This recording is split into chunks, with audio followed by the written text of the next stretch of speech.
நிஷிபுவி channel. இன்றைக்கி மொச்சை காரப்பம்பு செய்ய போகிறேன். அதுக்கு தேவையான பொருள் என்னென்னு பார்க்கலாம் வாங்க.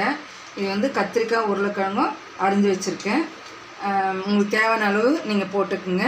இது வந்து ஒரு ஆனியன், ஒரு தக்காளி, தேவையான அளவு கருவேப்பிலை, பூண்டு வந்து ஒரு 15 பல் பூண்டு இருக்கும். புளி வந்து ஒரு எலுமிச்சை சைஸில் ஊற வச்சுருக்கேன். மொச்சை வந்து வேக வச்சு வச்சுருக்கேன் நான். வாங்க அது எப்படி செய்யுதுன்னு பார்க்கலாம். மண் சட்டி வச்சு எண்ணெய் ஊற்றிருக்கேன். தேவையான அளவு ஒரு 2 ஸ்பூன் எண்ணெய் ஊற்றிருக்கேன். எண்ணெய் காஞ்சோடனே கடுகு போடணும்.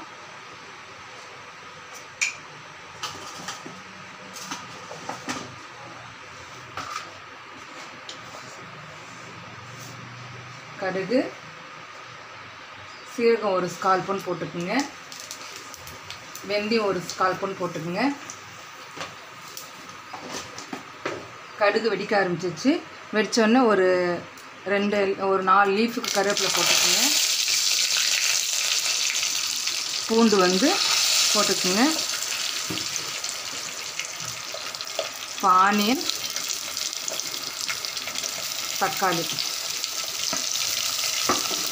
அது ஒரு 2 நிமிஷம் வதக்கிடணும்.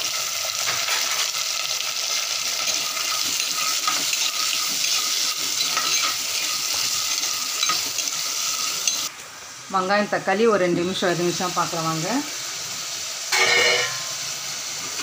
வெங்காயம் தக்காளி ஒரு 2-3 மினிட்ஸ் வதங்கினா போதுங்க. இப்போ அதோட வந்து நம்ம கத்திரிக்காய் உருளைக்கிழங்கும் அரிஞ்சு வச்சு இல்லையா, அதை மிக்ஸ் பண்ணிப்போம். நம்ம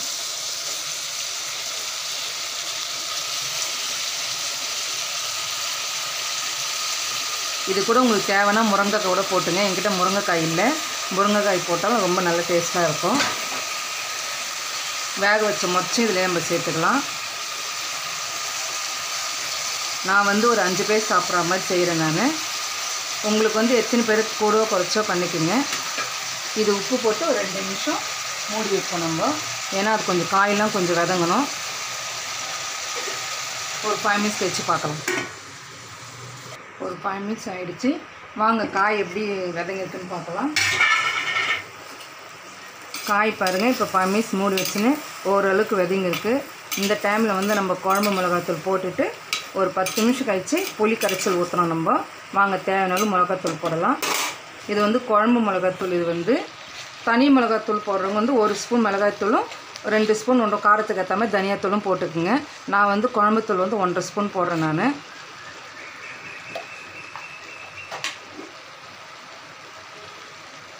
தேவையான அளவு உப்பு,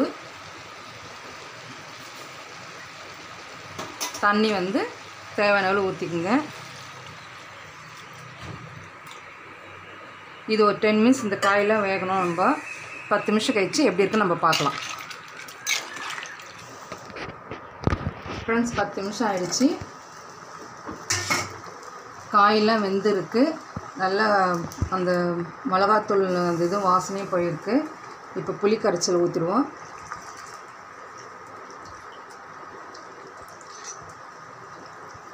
இப்போ புளி கரைச்சல் ஊற்றியாச்சு.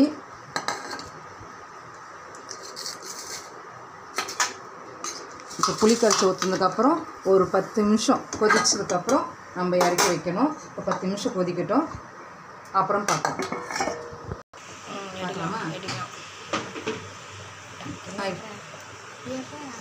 ஹாய் ஃப்ரெண்ட்ஸ், ஒரு 10 மினிட்ஸ் ஆயிடுச்சு. வாங்க பார்க்கலாம்.